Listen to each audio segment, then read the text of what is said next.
Morning and welcome to day 5 of week 3, part 1. So as you can see from the video, I've just completed my run, which was 3 minutes of jogging, 1 minute of walking, 3 minutes of jogging, and so on until you filled up 20 minutes. And yeah, it was, I could definitely feel I was pushing myself this time. Like all the other runs, you do feel like you're exerting yourself. It's not a cakewalk if you haven't run for a long time, if ever, but it is entirely doable. I'm in a lot better shape than I was on Monday, say. I'm not like in sort of wheezing, stitch-ridden agony. So yeah, so I haven't got a stitch like I did on Monday. My legs feel okay, although when you run there's this weird sensation that you do get where your legs don't feel heavy enough to support your weight for a little while, and that's probably endorphins making your legs feel funny. So I had a bit of a get up fail this morning, didn't get out of bed till 8 when I was aiming for 7. It's definitely a feature of having a laptop in the bedroom, so I've got to change that. And I've also got to change things like, you know, the layout of the bedroom and stuff like that. Work really hard on getting a good night's sleep. So yeah, if I change around my bedroom and reorganise it and decorate it and stuff like that, it needs to be a nice sort of calming room, I think. So yeah, that's a good thing. So that's done. I've been looking into nutrition for you guys. Everybody wants to disagree on nutrition. So I don't think I'm really going to recommend a diet as such, because you're getting exercise. And if you're on a strict diet to lose weight, then essentially what you get into a situation where you don't have the energy to do exercise, and just makes it all more painful. I'd rather get fit and then look more closely at my diet. But a good rule of thumb, and this is largely thanks to the Joe Rogan show, so big up to you, Joe. He said that if you make a fist, that's the size of your stomach. Okay, that's how big your stomach is, and that full sensation that you get isn't a satisfaction signal, although we've learned to interpret it as that. It's a you're in trouble signal. And there's a reason you feel sleepy, because your body needs to digest food really rapidly. So what I'm going to be doing is I've got some cereal bowls that always seem to me to be extremely puny. You know, like, how are you going to get enough cereal in for a meal? But my thinking has changed. So all my food has to fit into a small cereal bowl, which is about the same volume as my fist. And we'll see how that goes, because I'm not very good at portion control or measuring things out.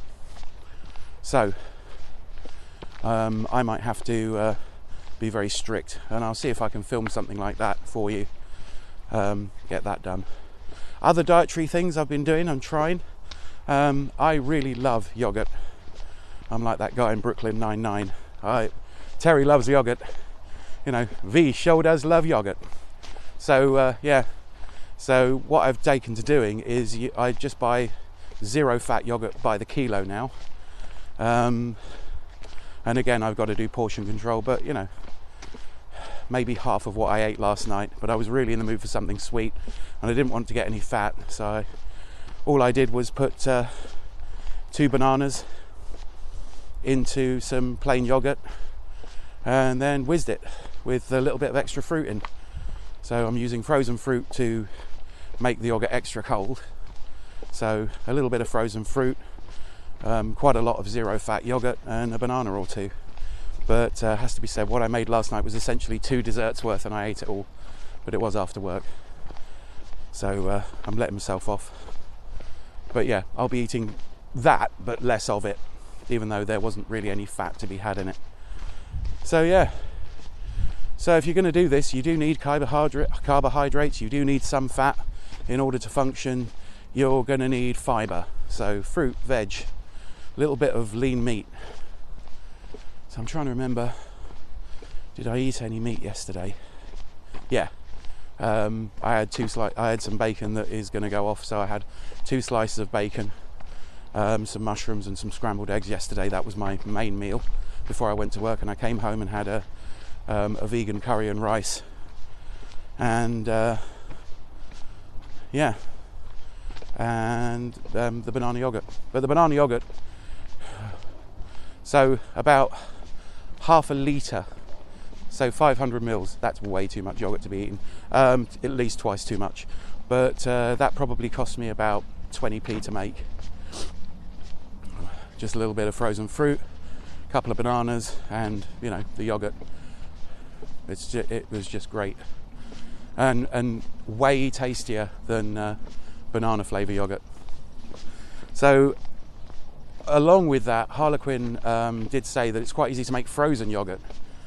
So, you know, banana ice cream with that same sort of recipe, but what you got to do is stir it repeatedly while it's freezing so that it doesn't form into sheets of ice in the yogurt.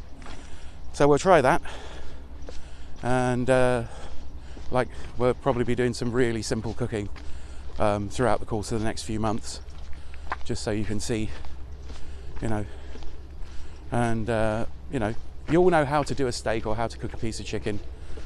I need to up my game as far as cooking goes and start using fat-free grills and 1% spray and all that sort of gubbins, because I was quite shocked when there were literally just 2 slices of bacon and about 7 or 8 mushrooms cut in half, just little baby ones, and when I put all that on my plate and when I'd finished, there was a sheen of grease on it, and for the last few weeks I haven't eaten anything that's left a sheen of grease. So yeah, you can imagine. So I think I'll be using a hot plate to cook the bacon instead. I've got like a Lean Cuisine grill and a George Foreman grill. I'll be using both of those, and there shouldn't be anywhere in the world that you can't find a cheap second-hand George Foreman grill left. You know, they're so amazingly successful. The Foreman Grill Company, the people that make it, I'm wondering whether they can still remain in business, because, you know, the things just don't die. That's a really amazing piece of engineering, even though it's only a heating coil and it's only a couple of metal hot plates and some gaps. They just engineered it too well. So I hope they come up with something better and make another fortune. But that's the sort of thing I'll be using. So yeah, obviously need to do some cooking videos and get us all better fed. So you're going to need some protein, some carbohydrates, some fats and some fibre in your diet. Generally speaking, the more fruit and veg that you can consume, ideally fresh, the better. But, you know, I think the last time I ate chocolate was 2 Fridays ago. So I haven't eaten any chocolate in 2 weeks.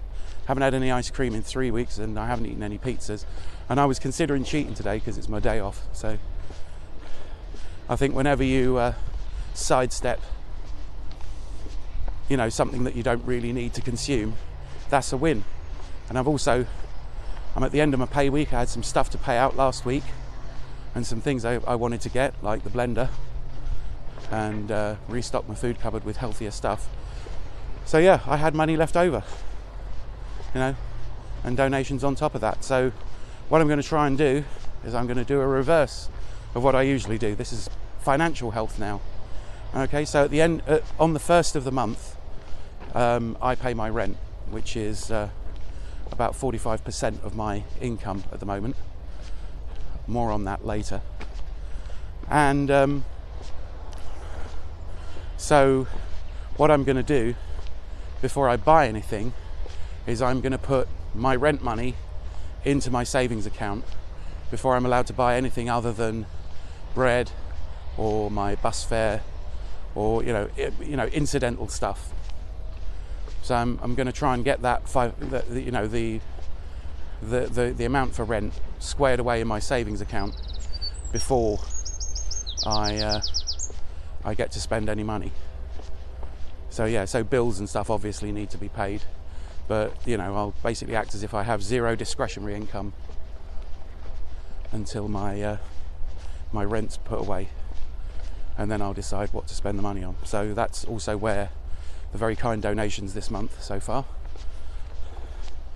have gone. But part of that discretionary money will be going towards, within the next 8 weeks or so, a camera and a gimbal. But it'll have to be after bills are squared away. I'm tired of panicking at the end of the month, and I won't do it. So that's how I'm going to change my spending, you know. So, you know, because the rent is due on the 1st. I don't want to annoy my landlord because I like where I live. And I hate that last week where I have zero money apart from, you know, the stuff I've got to pay out for, like travel to work and stuff. So yeah, some good things have changed. On Avagdu's, that's his online handle, on Avagdu's recommendation, I listened to a really good audiobook about finances called Rich Dad, Poor Dad. It's on YouTube. I'll put a link down below. And yeah, that's pretty much all I've been doing. Let's get back to the house and back to the gym. Thanks for watching, and do take care.